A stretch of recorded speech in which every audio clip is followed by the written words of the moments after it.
All right, let's go through some life-changing habits, things that you can do to alter your day in terms of achieving your goals and becoming a better you. I've seen a number of posts on people's blogs or Instagram that gets into this stuff, and there's a lot of good stuff and there's a lot of confusing things. And I just hope this helps, give you my perspective, maybe clear some of it up. Let's get into it.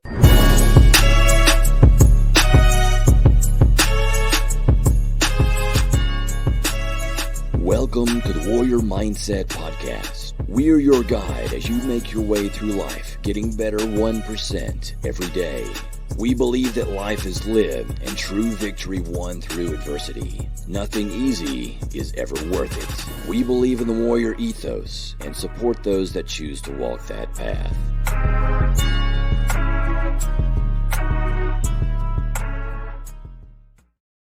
You ever read one of those posts or Instagram things about like your morning routine or your optimal morning routine? Let's get into some of that. I am not the biggest goal oriented person in terms of all that stuff. I do have things that I do. We've talked about it a lot on this show. And there are things that I don't do.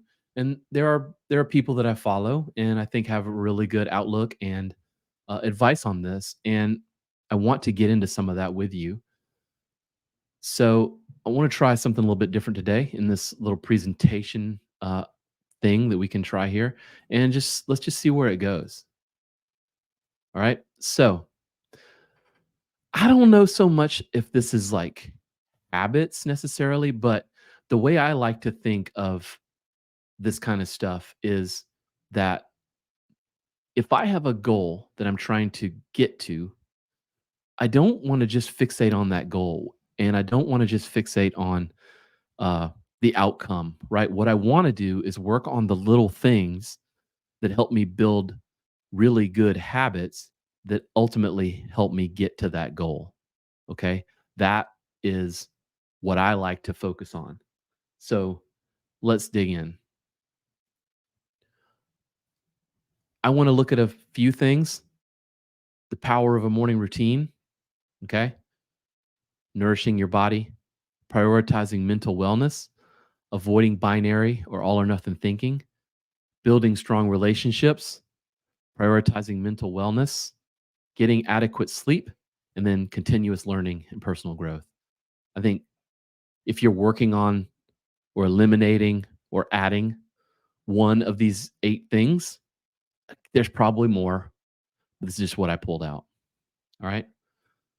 Look at the power of a routine. So routine is like something that you do every day, right? So if you are working towards a goal, a big goal, a medium-sized goal, whatever, you want to engineer things that you do daily, weekly, maybe monthly that get you towards that thing. For example, if you're trying to lose weight, a routine and a habit you can build would be making sure you're preparing where you're going to get your food from the next day, right? That seems pretty simple, but it's actually really hard to do. A lot of people meal prep, a lot of people order, pre-made meals, whatever it might be, but making sure that before you go to bed, you know where your food sources are going to be coming from the next day, right? So that you're not like hungry and you just decide to go buy McDonald's, right? Because you only have 20 minutes because you haven't planned. So that little routine of planning. So there's power in routines, okay? There's power in building those habits. Incredible power. Admiral William McRaven has a really famous YouTube thing. You can look him up on YouTube, but he talks about making your bed, make your bed to change your world. He even has a book, Make Your Bed to Change the World. Making my bed correctly was not going to be an opportunity for praise. It was expected of me. It was my first task of the day, and doing it right was important. It demonstrated my discipline. It showed my attention to detail. And at the end of the day, it would be a reminder that I'd done something well, something to be proud of, no matter how small the task. That's his quote from that book. So something as simple as the routine of getting up and making your bed immediately helped get his goal setting or goal achieving engine going because it was the first thing that he did to start his morning habits. So maybe there's something for you. For him, it was making his bed, but maybe there's something for you that you can begin to engineer with. There's a lot of this morning routine stuff and a little history here. In my opinion, I remember it all kind of starting. It was I don't know, a decade ago or something. Benjamin Franklin. It came out this like Benjamin Franklin's morning routine. That's the first I've heard of this stuff. Maybe I just wasn't paying attention until this point or whatever in the internet's sharing of cool stuff. But this is where I first started noticing these morning routine hacks and plans and things like that. Uh, Benjamin Franklin's known for early to bed, early to rise makes a man healthy, wealthy, and wise. It's a little mantra. Mantras can help you remember things. And that's a pretty good one. It's a pretty fun one. Be at war with your vices, at peace with your neighbors, and let every new year find you a better man. The whole point is that he's continually working on his routine that is this framework for self improvement, right? It doesn't have to be complex. His is not honestly that complex, but it is a thing. Some other sources you can start to dig into are like these guys, like Huberman and Andrew Huberman and Tim Ferriss. They both have podcasts. Huberman's famous for his morning routine stuff. I'm not even going to dig in here. Quote from him: "Time on social media first thing in the morning is probably the most poisonous activity that I could take part in. What is the amount of time it takes to get a really good workout? It's going to be about an hour, but a lot can be done in 45 or even 30 minutes." So just his quote there, it's a nice way to reframe how you start your morning. I don't know how many people out there where the first thing you do is look at your phone and you check like emails, work emails or messages or whatever, or even Facebook or whatever. That he's right. That's pretty poisonous. Personally, I try not to do that. I know that there might be some people messaging me because I coach a very early, a 5 a.m. and a 6 a.m.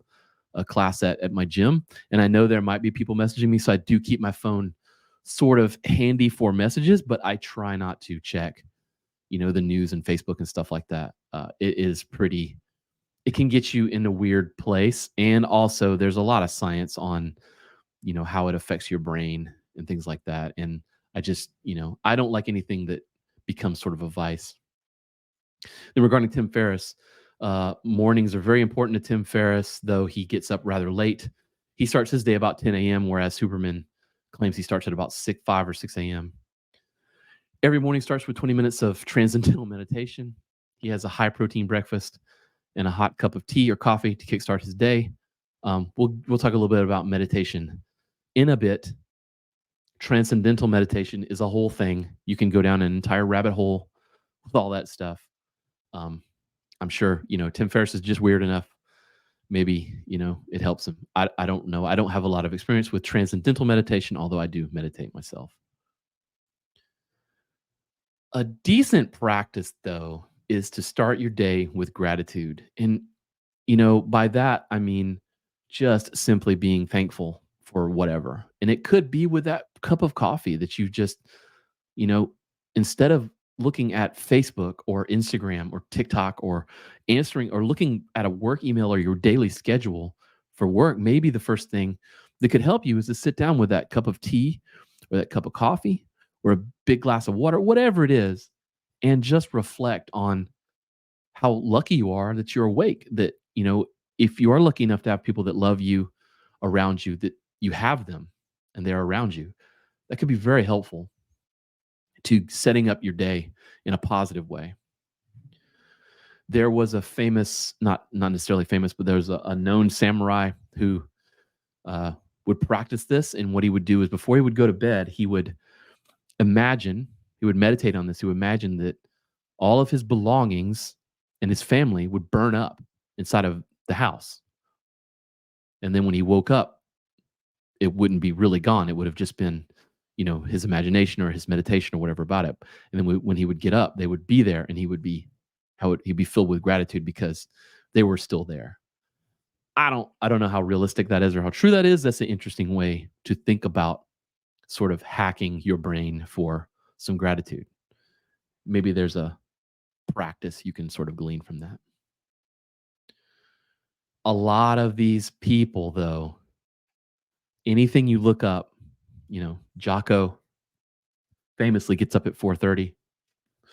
I mean, I get up at 4. I think that getting up early is important. It can really help start your day in a positive way. It can get you a head start. If you're a late riser, that might be, Tim Ferriss gets up at 10, maybe you do work late, but you have to figure out what your cadence is. Okay. But then figuring out what that routine is for you. Okay. Morning exercise for a healthy body, physical activity is a cornerstone of wellness. Incorporating morning exercise into your routine can boost your energy levels, can improve your cardiovascular health. We've seen, through COVID that cardiovascular health is very important. Even enhance your mood. I mean, it doesn't have to be a full-on like CrossFit workout, whether it's a brisk walk, yoga, or a full-on high intensity workout, whatever. Make time to move your body in the morning if you can. And again, morning might mean different things to different people. For me, it's 4, and I'm on my feet until 7:30, 8 o'clock. For you, it might be 7, and you move around for a half hour or whatever. Another, and this comes from Huberman as well, but is hydrating well in the morning. He does this whole like lemon and sea salt and water thing, but hydrating is important. Having water be the first thing that you drink is important. It can help you. And then there's lots of research and things you can find online about cold immersion, whether it's taking a cold shower or the cold plunge. I'm sure you've seen one of 500 different cold plunges that are being sold in whatever, variation that they sell them. It's a whole thing now. Sunlight is important. Interesting thing from Huberman that I picked up from listening to him is that vitamin D deficiency was another of the things that came out during COVID, the original COVID timeframe. We're learning about that was that people were generally vitamin D deficient, and that vitamin D could help combat a lot of those symptoms. It does in general for things like colds and stuff like that, but while sunlight is a great resource for vitamin D, you can supplement it. But we actually get a large percentage of our vitamin D through our eyes. And the fact that we stare at screens a lot, I mean, I'm staring at one right now. Think about your day and how many screens are in front of your face, from your phone to your computer to the one in your car to the one on your wall when you go home and watch TV. We spend probably 75% of our time in front of a screen. And, we're not absorbing that sunlight through our eyes like, we would have a long time ago. And then again, exercise. Those things in the morning can be very beneficial. And there's tons of research and stuff you can dig into. Not just the mornings, though. Book in the day with mindfulness or health. Morning routines are great, but starting and finishing the day with something you find positive or helpful health-wise, that's double downing on winning. Okay, that's book ending that day. As you're engineering your routine or whatever, don't just think about the morning and then your day, you just go through your day and then whatever. Like, think about how it ends and make that part of your your plan. All right, another thing to keep in mind: nourish your body properly. Like I mentioned, knowing where your food's going to come from is the first step. I don't know how many times where I haven't done that, and then lunch is like whatever I can grab, and then dinner becomes whatever's in the cupboards, or something on the way home. and then there you go. It's not very good for you. I'd made no plan, but the times when I've planned, what I'm going to do with those 3 meals or 2 meals or whatever it works out to, based on whether you're fasting or not, all that stuff. I am much more successful in feeling better, in getting towards you know notching off another day towards achieving my goal, whatever. Okay. Balancing your nutrition, a well balanced diet, that's essential. We've been learning that since grade school for overall health. Focus on incorporating a variety of fruits, vegetables, lean proteins, and whole grains into your meals. Avoid excessive consumption of processed foods, sugary drinks, excessive caffeine. A well balanced diet provides you with all the energy you need, okay, in supporting you long term. If you are used to, a diet that's not so great, it might take you a little bit to get it where it needs to be. You're going to feel some, like it's a whole other podcast about how you might feel during that process.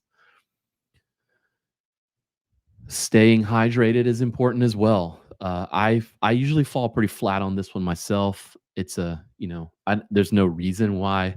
It's pretty easy to do. I just wind up falling um, down on this one, but I know a lot of people do well with staying hydrated. But water is the elixir of life. Staying properly hydrated is vital for your bodily functions, cognitive clarity, healthy skin.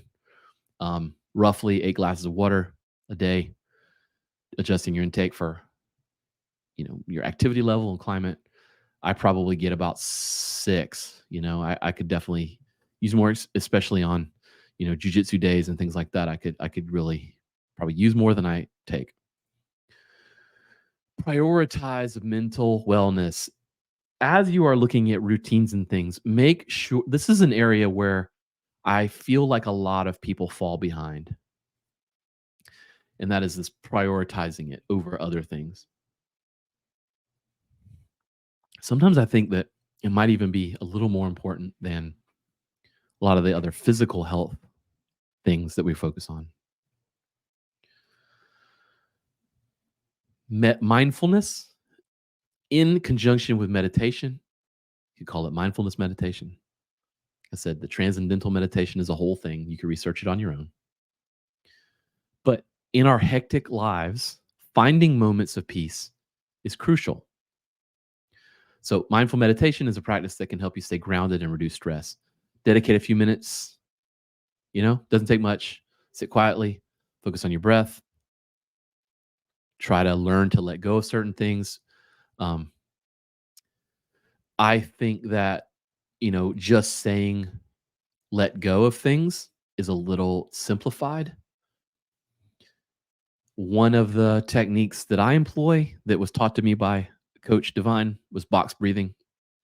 You can look that up too, but that is essentially breathing in for a count. Let's just say 4 count. Breathe in for a 4 count. Hold your breath for a 4 count. Breathe out for a 4 count. Hold the breath out for a 4 count and breathe in, and it kind of like the corners of a box. While you're doing that, you can focus on one thing or try to focus on nothing. Okay. Letting go is a lot more simplified saying. Maybe it is mostly about gaining perspective on something. Okay. And slowing down to gain perspective is what's the hard part to do. Tool that can help that in terms of adding to your routine, journaling. Okay. Journaling for self-reflection. It's a powerful tool. It's a powerful tool for self-awareness, personal growth. Okay. Take some time each day, jot down your thoughts, emotions, experiences. This can really help you get insight into your life patterns. It can help you track goals, achieve goals. It can help you stay focused on building that successful momentum and not just focus on the negative. The old this saying where you can hear 100 positive things, but somebody says one negative thing. That's the one thing that you focus on. It's very true. Use your journal. Find some time, use it tactfully, um, tactically. the word I was trying to say. Use your journal tactically as part of that routine building. Maybe it's just I did this. This is, you're trying to do something over time. Maybe it's as simple as I accomplished it, but I felt like shit doing it, or I missed it. Here's what I'm going to do tomorrow that's different. Sort of putting that stuff out in the universe, even if just for you, getting it out of your brain through your body onto the page really helps. I don't know about you, but when I am in a meeting and I take notes, I have to write them out. I can't type them on a computer. If I type them, I forget it. But if I write it, somehow I remember it. I think the tactical use of writing is very important. Changing how we look at things. Um, I know a lot of people that I coach in terms of the fitness and even in business. It's sort of an all or nothing um, sort of an approach, very binary, right? Um, I didn't get I at the beginning of the week, I wanted to get 3 days of going to the gym in. I only got 1, so I failed. So therefore, what's the point in trying this anymore, right? Derails you.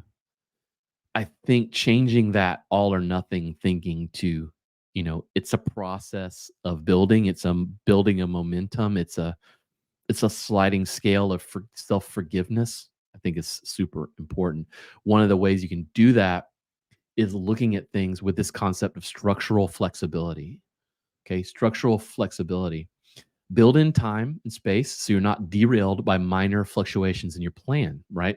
So for an example here, if you're on a diet and you can eat a dessert after dinner, but just a friend taught me this one. You can eat that dessert, just make sure it's good. Make sure it's really good. If it's sort of like a crappy one, don't eat that one. Save it for a really good one. You'll encounter really good ones, right?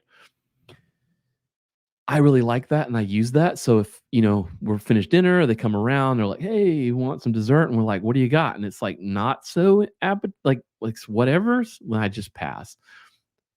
I'm amazed at the amount of times where I haven't done that in the past where I've still like wanted it, you know?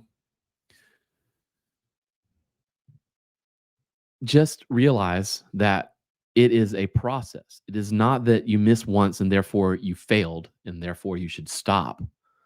Okay? You keep going. If you miss once, well tomorrow you can start again and continue. I often tell people in the gym when we're coaching them on, body composition goals or weight goals or whatever that they get really into watching one day at a time, checking that scale every day or counting calories every day, which that's part of it. But we really want you to look at your calorie consumption over 7 days, not just one day, right? It's much more important to keep that overall calorie deficit across 7 days down as opposed to just one day. Okay. And that gives you a little grace. Another tool for your tool belt is FITT. Okay. Frequency, intensity, time, and type.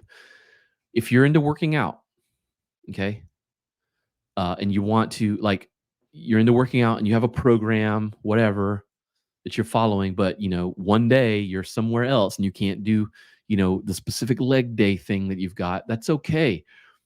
Look at your workouts or build your workout plan in terms of the fact that these different things can be on a sliding scale. The overall goal is movement or building towards your goal, right? So frequency, intensity, time, and type. Those are the different types of ways you can sort of cross cut a workout.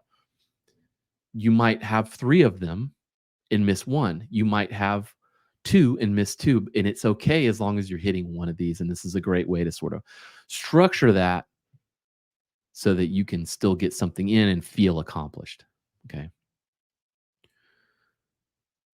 Avoiding the negative. Don't punish yourself. Don't or overcompensate whenever you miss a goal or a target, right? So, don't self-punish. If we're talking about weight loss or whatever, if you miss and go over your, set caloric intake or whatever, don't then starve yourself for 2 days. I know a lot of people that do that, okay? So don't punish or overcompensate. When you miss a goal or target, stick to the plan you created. Don't punish yourself for just one slip up.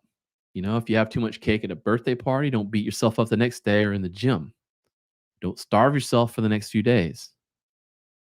In the long run, that overcompensation for punishment has more negative consequences than positive. Okay.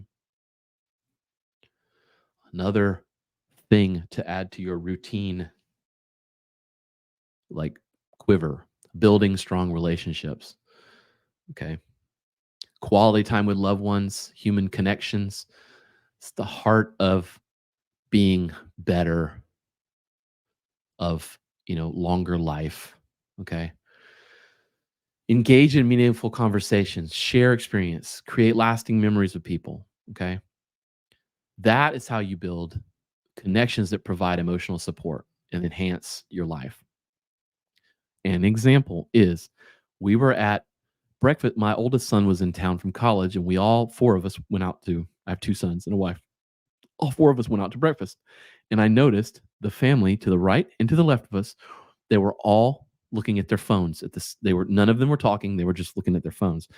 I'm not saying we're better. We've definitely had moments where we've done that as a family, but I just noticed it and I felt bad. And it made me sort of refocus my attention back on what everyone was saying. So be mindful of that kind of thing. If you're, I can't tell you, early on in my career when I was early on building a business, I would be home. I would be with my family, but I would be on the couch on my laptop working. So I wasn't really present. I was physically present, but I wasn't emotionally present. So when you are doing that thing, make sure you're doing it fully. Another thing to add is getting adequate sleep. This is super important. Establishing that bedtime routine, you know, sleep, if it's a physical goal, sleep is going to help you. It's like magic, right? Ensure you're getting enough by creating a nice bedtime routine, avoiding screens if you can. That's super important. Um, they say 7 to 9 hours. It's going to be different for different people, but that's not a bad metric. But another thing to think about too is a lot of folks will, I've talked to them, they will say, I go to bed at 9, but they're like exhausted at 8 or 8:30. Just go to bed. Like you can go to bed when you like sleep, like prioritize it, sleep when you can. Now I know that's easier said than done because some people have small children or whatever. That's a whole different problem. I'm talking about in a, almost perfect situation in terms of being able to choose when you go to bed, right? This is all part of your schedule and your engineering, but we know this is important. Science tells us that getting adequate sleep is important. So you kind of have to find a way. Right. Another part of all of this, continuous learning and personal growth. This is the whole reason, making sure that we're sort of adding this as a part of that, Venn diagram of, the better me, continually learning and growing. It's got to be the part of the overarching or underlying, however you want to say that, part of this. And setting goals and going after, like, challenging yourself is a good way to do it. Whether that's learning a new skill, taking up a hobby, pursuing, deeper education. But personal growth, it adds purpose and excitement. It makes a lot of the other suffering in life go by better. So if you can add this as part of your routine, something here that you like doing or that you want to learn, definitely put that as part of your routine. It's going to help you. It's going to help everything that's come before it too, you know? Another thing about challenges, and there's a person, David Goggins, that gets talked about a lot, and he is big into large, very intense personal challenges. And a lot of people get it confused. They think it's, like this macho, stereotype thing, but it's, and I suppose maybe that's part of it, but it's also there because he sort of levels himself up. And I do that as well. I like big, hairy, audacious, personal, physical challenges because I directly feel like I improve myself whenever I overcome something physically daunting because I sort of raise my level of my ability to absorb, suffering or whatever. And I like that. A lot of people don't like that. Maybe it's intellectual for you, and that's fine too. Making goals behavior based over outcome focused. And that's sort of like the whole point of this last, 40 minutes. Make goals behavior based over outcome focused. An example of this is not just looking at the scale every day, but focusing in on getting a workout every day or aligning your meals with your planned caloric intake every day. Okay. It's focusing on the habit itself and achieving that over just solely the outcome. Okay. So goals are great, but the things that we do to get us there need to be habit inducing behaviors above and beyond just fixating and worrying about this individual outcome. Okay. I hope that makes sense. It's really what a lot of this is all about.